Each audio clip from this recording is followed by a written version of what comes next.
So, to begin this tutorial, I wanted to start talking about surface qualities.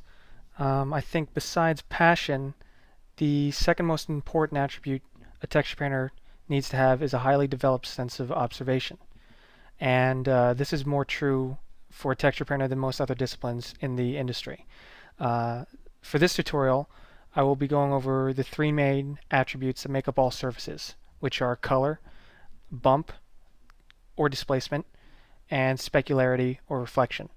Um, Later on this DVD, I'll talk a bit more about specularity versus reflection, bump versus displacement, when to paint for both or either. But at the very least, these three types of textures will be all you need in order to paint any surface in your career.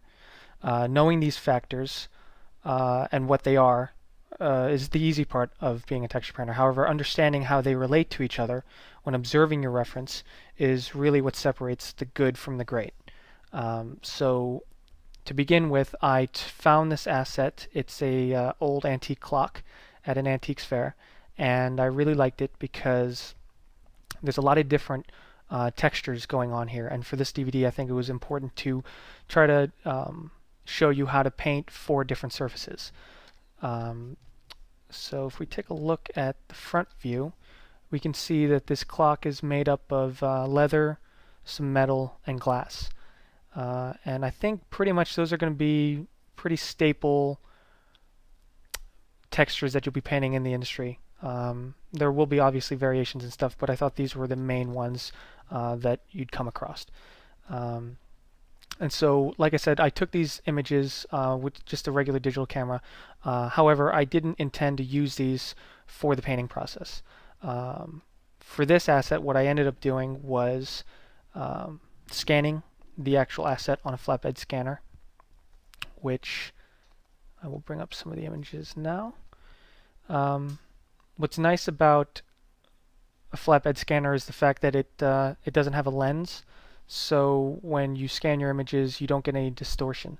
And as you can see, as these images come in, the color is much more true to the actual object because it's on a scanner rather than in an environment with fluorescent lighting or daytime lighting that kind of tints everything blue. This is much more neutral, and ideally, to get scanned images is the best way to start with your color maps. Um, but I will go over later instances where you don't have scanned data and you have to rely on textures that you find on the internet or photographs that have been given to you by your production, and you kind of have to make do with. Um, so I think what you need to take away from this is that your best friend is going to be the photograph of reference that you're able to gather. Um, Most likely, if you're given an asset on a film, you'll be provided with on-set photography reference taken during the filming of the movie. However, more often than not, there isn't enough reference taken, or the reference that is taken isn't usable. So your ability to hunt down your own reference is going to be crucial in painting your textures. Um, so here are the images that I scanned, and as you can see, this is almost a 9K image, which is a lot of detail. As you can see some of the leather that's corroded away and revealing some of this wood paneling. That's the base structure.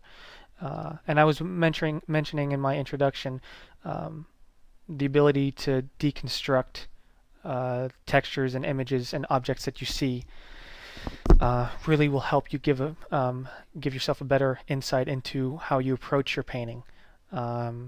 So for this asset, there are many different layers that comprise this texture, and keeping these as separate layers will really help you in the long run to maintain much more control. So I just wanted to show you these scanned images versus the actual reference, and it's pretty night and day. And so yeah, I just wanted to give you a small insight into the way I gather my reference. And for this asset, I decided on the flatbed scanner. So for the next chapter, we're actually going to go into cleaning up some of the reference images and prep them for the beginning of the painting process.